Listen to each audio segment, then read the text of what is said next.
Hello and welcome to the May edition of the CCFLT Early Career Language Teacher Hangout. We are joined this month by Kristy Placido. Kristy, thank you so much for being here with us. Oh, you're most welcome, Noah. Thank you. And for folks who don't know Kristy, although I don't know if I'm just wasting folks' time by telling you this, but she is an awesome language teacher in the lovely state of Michigan. She is an author with TPRS Publishing. She is a mainstay in just all things leadership in the language teaching world. And we are super mega muy lucky to have her with us this month. And so we're just going to jump right into it, Kristy. You know, our topic this month is end of year reflection and goal setting for next year. Mm-hmm. And so I think maybe a good place to start out is just sharing with us, what are your processes at the end of the year for your own reflection as you look forward to next year?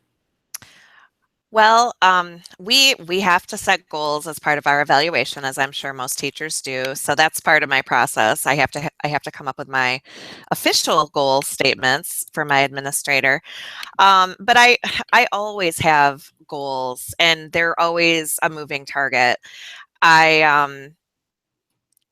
Throughout the year, I'm setting my goals, and I'm evaluating whether or not I've been meeting my goals, and they're changing all the time. So it's not necessarily something that I wait until the end of the year to start, and it's something that can change and evolve during the summer as well.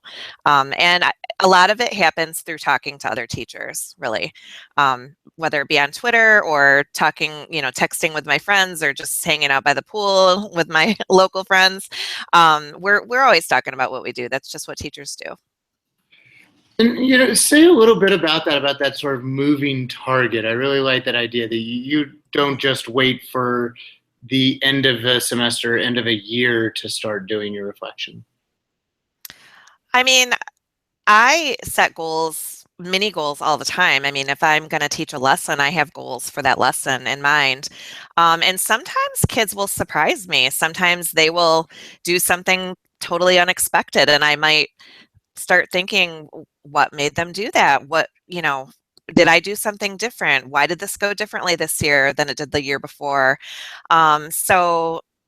Sometimes just weird things will happen in the classroom, or unexpected things will happen in the classroom, and I'll start to think, well, maybe my goals were not lofty enough. Maybe I could take this even further. Maybe I could take it in this direction. So. Awesome. And for those of you who are just joining us live, we are with Kristy Placido. And if you have questions for Kristy, you can use the Q&A app on your YouTube viewer, and we'll make sure to get those live on the air. You can also post those onto the Google Plus page, or tweet them at me at Senior G, and I'll make sure to ask Kristy those live while we have her here. And Kristy, are there any, I love how there's just nothing really out of bounds. It's just something weird happening in class could be the spark plug for your own reflection. I'm curious, are there any sort of documents out there that you use? Do you lean on any of the sort of the TEL documents, for example, or anything to guide you in your reflection? Gosh, I'm not a big document person, to be honest. No. I'm definitely aware of the proficiency standards and things like that. But one thing I've been, interested in this current school year is the Apple test. I've had my upper level students take the Apple test this year, and so that is definitely something that I'm curious about, comparing the data on those types of tests from year to year. I think it's kind of the first time we've actually had a really good proficiency-based test to see what our students can really do. So that is something that I hope I can use to guide myself in the future. But awesome. And just to birdwalk a little from since you mentioned Apple, for anybody who's watching who doesn't know about the Apple assessment, do you mind just sharing a little bit about that? And just so you know, your screen is kind of wobbling a lot. Oh, sorry, it's my computer's on my lap. I use a lot of body language. I can't help it. So the Apple is ACTFL's fairly recent assessment that they've come up with, and you can test your students on reading, writing, listening, and speaking. If you just want to do the reading and listening, it's $5 per student, which I think is just an awesome deal. And since this year was the first time I've tried it, we just did the listening and the reading, and for $15 more, you can do writing and speaking. So I mean, it's just a great way to assess your students against those proficiency levels and see where do your students end up. Awesome. And they like it too. It's cool for them to see where they stack up against each other kids around the country. Totally. And for folks who are unfamiliar with that, it's the AAPPL is the Apple assessment from ACTFL. And so it sounds like you are using sort of a mix of just everyday randomness and weirdness in the classroom, as well as kind of basing some of that proficiency data to really hammer in on some of your reflection.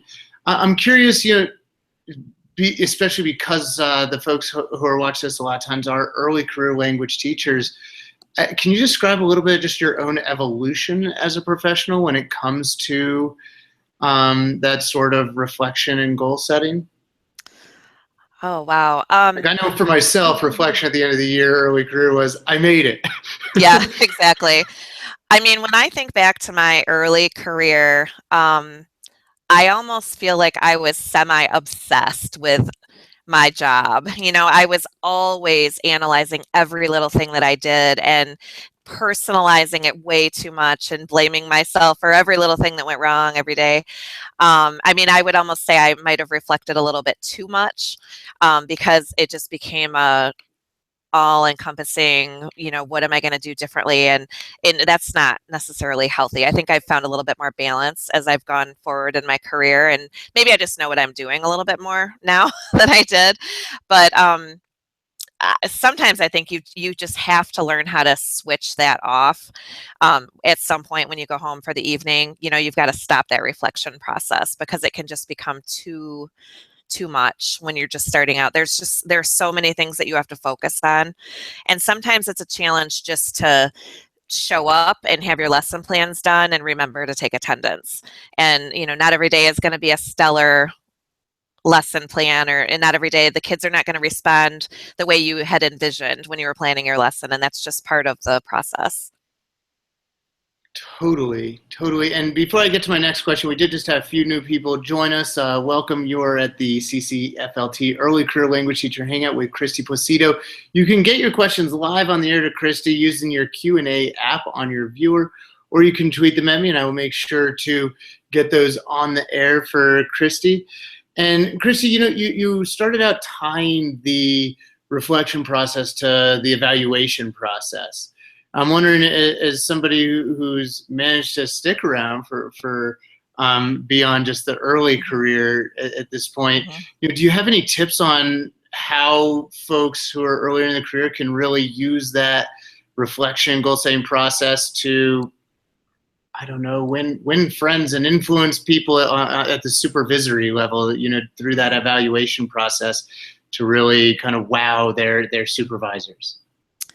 Well, I mean, I think most supervisors are looking for somebody who is reflecting on their practice, who's looking for evidence that their practice is effective. I mean, we're all about data nowadays, and for good or for bad, it's kind of become an ugly word to a lot of teachers. But data doesn't have to mean standardized test data. It could mean some anecdotal data. It could mean how are your students performing against a rubric on a speaking assessment. So, I mean, using that type of informal classroom data can really inform your practice. And I think supervisors are looking to see that you're collecting data and using it to inform your practice. So I think if you're doing that and you're talking about that type of, they're going to see you as a reflective individual who's doing the right thing. I am so glad you brought up that sort of piece around data and expanding folks' horizons as far as how they can be thinking about what counts, right? That's not just summative end of the year testing data that, Right. that we could be pulling data from Class Dojo. And that could totally be, if I have a Tomar Riescos button on Class Dojo, that maybe I'm showing over time how students have increased risk taking, right? Right. And I really love that you brought that up. Another question I have for you, we've talked about reflection. Can we maybe transition a little bit to just goal setting and what that looks like in the world of Kristy Placido? Well, I mean, I tend to have big overarching goals for the school year, and I tend to have little goals all the time. I'm always working on something. I like to, when I'm setting out to plan, I try to look at my unit backwards. So I try to say to myself, what do I want my students to get out of this unit? What do I want them to be able to do at the end of this? And that allows me to set my goals. I mean, it sounds maybe oversimplified, but I mean, if I start to think, what do I want the kids to be able to talk about? What kind of writing assessment do I want them to do? Right there, you're setting goals if you do that. I think that's a really good reminder that it's not necessarily always big overarching goals. It could be really concrete proficiency related goals. And I'm wondering, for an early career teacher who, is approaching the end of this year and looking back and saying, man, I want to be so much better next year than I was this year. It could feel like, some of those goals, it could be, a 3 or 4 volume book of goals. Yeah. What advice would you have for an early career teacher to give themselves permission to really focus in on a handful of things to improve steadily over time? I mean, I think there are some general things that we could really all do to improve our practice. A goal that I have every single year is to speak more target language. I am never satisfied with the amount of target language. I berate myself on a daily basis for lost opportunities.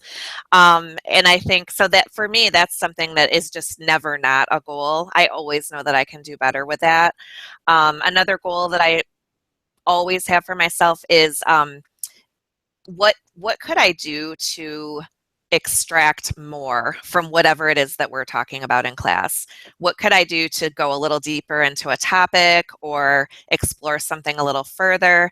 So to me, that's a goal. Just, how could I squeeze a little more? Yeah, for instance, Spanish 4. Right now we're studying the Spanish Civil War. Are there is there a song I could pull in that would relate this, to modern situations? Or is there a piece of art that I could show my students that might capture their attention a little bit more? And then once we take a look at that song or that piece of art, could our discussion be richer than it might have been in the past? Could I ask better questions, or could I pay more attention to the types of reactions I'm getting from my students and, find little ways that I can inch a little deeper into their mind on whatever the topic is that we're exploring. It's, it's like, to me, the target language is like water, and everywhere water gets in, it's going to just gradually erode away at those barriers, and that's what we're trying to do. We're trying to get our target language in any little crack that we can find and just saturate their minds with it. So that's the way I look at that. Totally. And going back to your goal of always trying to speak more in the target language, are you able to quantify at all what kind of goal you're looking for? Well, I mean, I love ACTFL's goal of 90% plus. I think that's a wonderful goal for anyone. I think personally I can do better than that. I'm always trying to, I feel like unless I'm speaking 100% target language and it's comprehensible to my students, I can always do a little bit better. So, and not Awesome. to say that you have to be perfect. I'm not at all saying be a perfectionist, but I'm just saying be aware of, are there opportunities that you could be capitalizing on? And not to beat yourself up about it, but just to reflect on that and just say, like, okay, for next time, what kinds of questions could I ask, or what could I do to front load this lesson plan so that I could have a richer discussion. So there's sometimes a fine line between reflecting and beating yourself up, and I think new teachers are notorious for not knowing where that line is. So I almost hear you saying that it's really about just a lens of constantly seeking continuous improvement. Yeah, definitely. And talking about it with other teachers too, I think has been really key for me. I have great teachers in my department, and I have great friends online as well. And when I first started teaching, I mean, I'm giving away my age a little bit, but the internet was not a big thing. I mean, we were just starting to have like chat rooms and stuff like that. And so now there's just so many more ways that you can access other professionals online. There's almost no excuse not to. There are it's easy to find like-minded people that have the same need to reflect. Mm-hmm. Yeah, totally. And before we dig a little deeper into that, for the folks who are just joining us live, we are with Kristy Placido, amazing Spanish teacher in the state of Michigan, author with more TPRS Publishing, and we are chatting about end-of-year reflection, goal setting for next year. Thank you so much for being with us. And if you have questions for Kristy, feel free to use that Q&A app on your viewer to ask them, or you can tweet them and we will get them live on the air. I'm at Senor G. She's at Placido. Although I don't know if she's multitasking right now herself, but I will. Kristy, I did have a question I was going to ask, but prompting something that you just said, can you talk about that sort of informal role that just the colleague down the hall or the person who's the Facebook friend who you maybe haven't even met face-to-face ever, how they can be informally a really intrinsic and invaluable piece of reflection and goal setting? Wow. I mean, I've met people online that I've now been friends with for years. And I just think, you meet these people, first of all, they care enough to go online and talk about professional things. They're not just there to socialize. They really care, and they're looking for connections and information. To me, it's do been post really a lot easy. of cat content though, Kristy. Let's be honest. I'm just joking. I'm sorry. I do. I love my cats. I'm the crazy cat lady. My dad will tell you. He teases me. But off topic. There's a crazy cat lady filter on Snapchat this week. Oh, really? Yeah, I'll have to get my dad on Snapchat so I can send him some Snapchats. Piggybacking on what you were just saying, I know that I first met you through the Yahoo listserv. Yeah. And I think a lot of us in language teaching, that was like the lifeblood that got us through our first few years teaching. Like, oh my gosh, totally. Just checking emails from people we've never met face-to-face all over the country. Yeah, and I give so much credit to that group. And, I was a member of that group for a long time, and I eventually became one of the mentors on the group, and not just the girl with a million questions every day. So, yeah, but you've got to just put yourself out there and ask questions and find people that won't be annoyed with your questions. And usually people that are out there putting themselves out there online. Twitter has been fabulous. There's all kinds of Facebook groups for teachers. People that are on those groups are happy to help. And if they don't want to answer your question, they just won't. Somebody else will come along and answer it. So you're not bothering anybody. People like to help. And I think teachers especially, we all remember to start all of.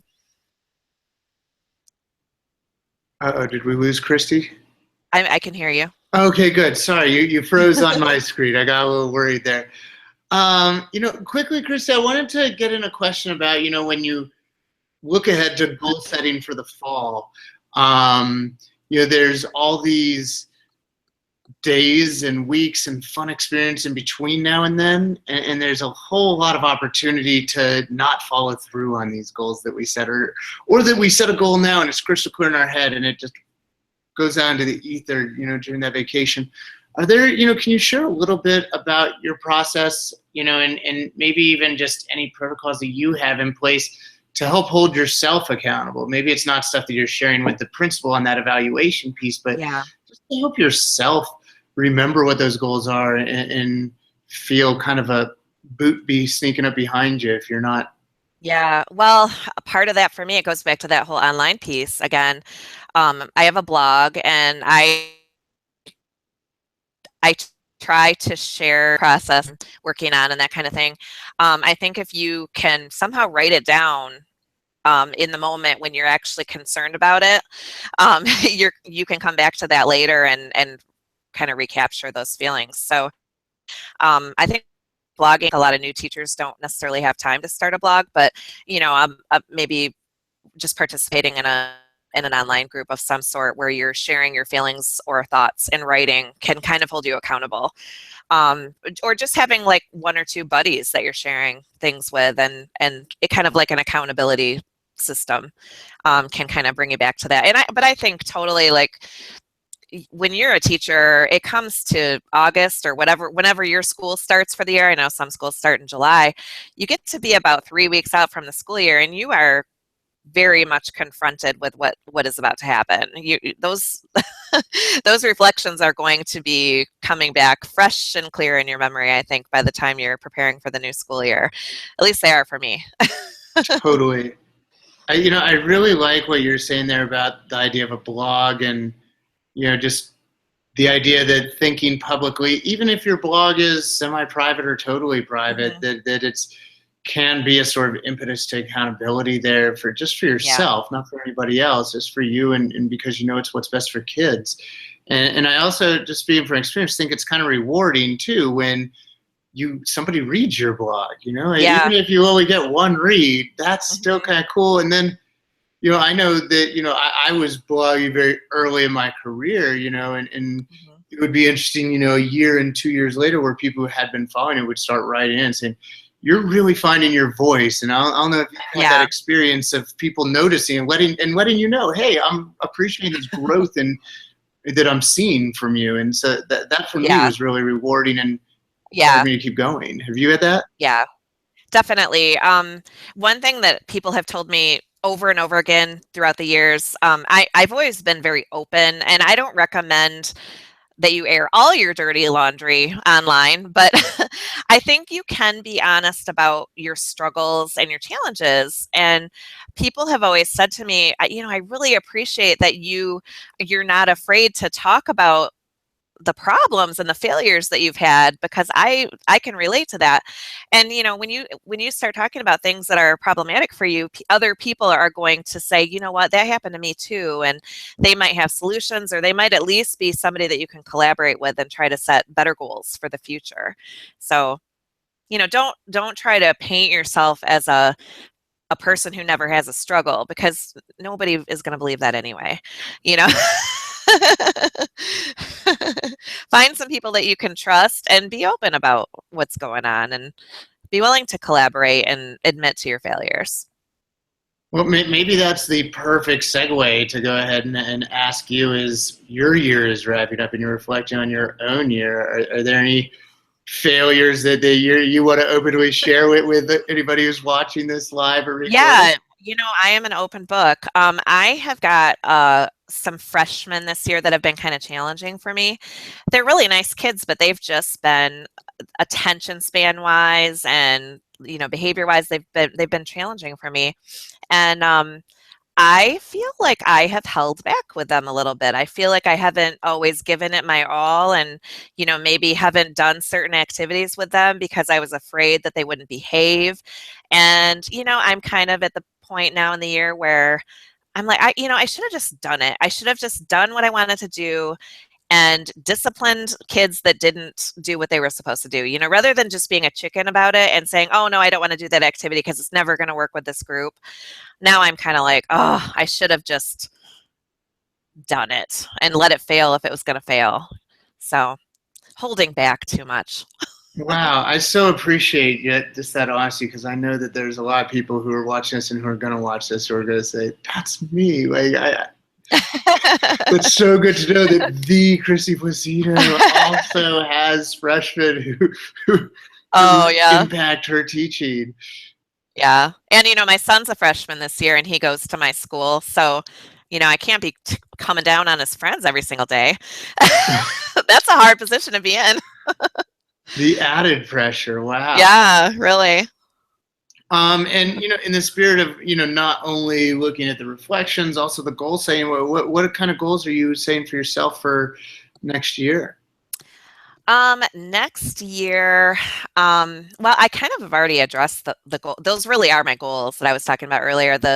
Um, the expanding piece, expanding on my discussions and just like squeezing every drop I can out of anything I bring into my classroom. I just want to have richer class discussions.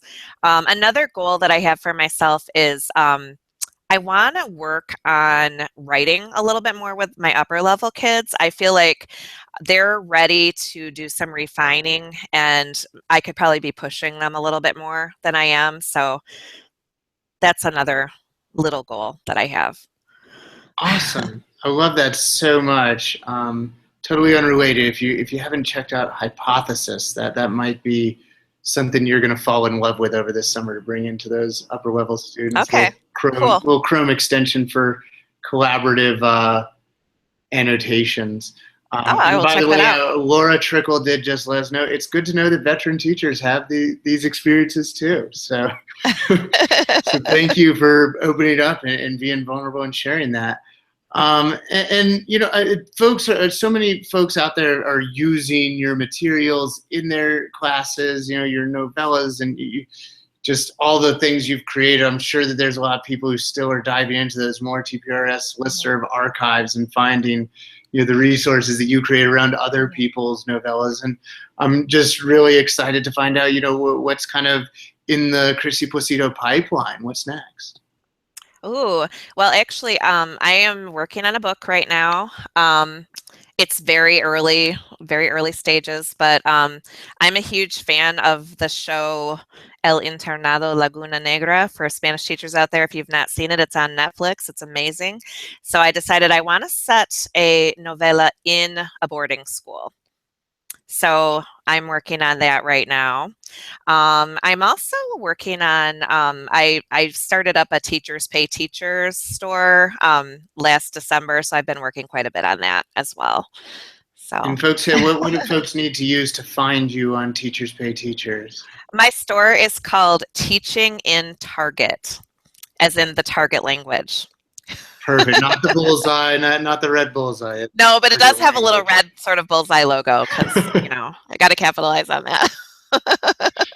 Awesome. And I did see that the other day you were giving some stuff away on there, so people should definitely follow you on Twitter and friend you on Facebook so that they can take advantage of those flash sales you're offering. Yeah. Kristy, thank you so much for the generosity of your time. Really appreciate it. And, I do have one last question for you, in the spirit of goal setting. And, we've talked so much about how much we've gotten from, other teachers who came before us and who are still our colleagues down the hall and in our professional organizations. Can you speak, being that this is the CCFLT Early Career Language Teacher Hangout, just a moment about just the importance of your professional organizations? And you've got MIFLA and MIFLA, yes? MIWLA. I forgot what you guys called it. I knew that. Yeah. We used to be MFLA, and then we changed. Julie's going to kill me for getting that wrong. Yeah, I think it's huge to get involved with your local and state organizations. I've been really fortunate to be able to go to ACTFL over the last several. I've been going to ACTFL now for probably close to 10 years.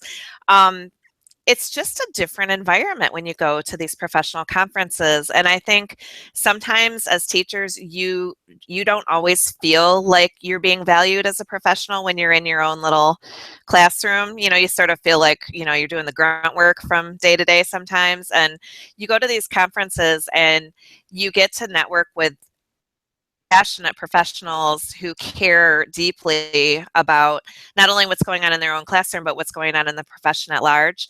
And I just think it's a great way to network and learn and grow and stay current with what's going on in the field. So I would really recommend start at your state level. I've never been to a big conference before, but if you have a chance to go to a regional conference or ACTFL, they're awesome. So agree. Yeah, ACTFL this year, for anyone who's watching, is going to be in Boston. Yes, I love It is a Boston. great venue. They have a place called Bukowski's across the street for those of you who double majored in English. Kristy, thank you so much for taking time out of your Monday evening to share with us. We had a ton of folks watching this live, and thank you all who joined us live, and for anybody who watches this recorded on YouTube. You can always reach out to Kristy. She's very active on Facebook and Twitter, and her resources are available at tprspunishing.com, as well as it's TPR Storytelling, tprstorytelling.com. Thank you. TPRS Publishing.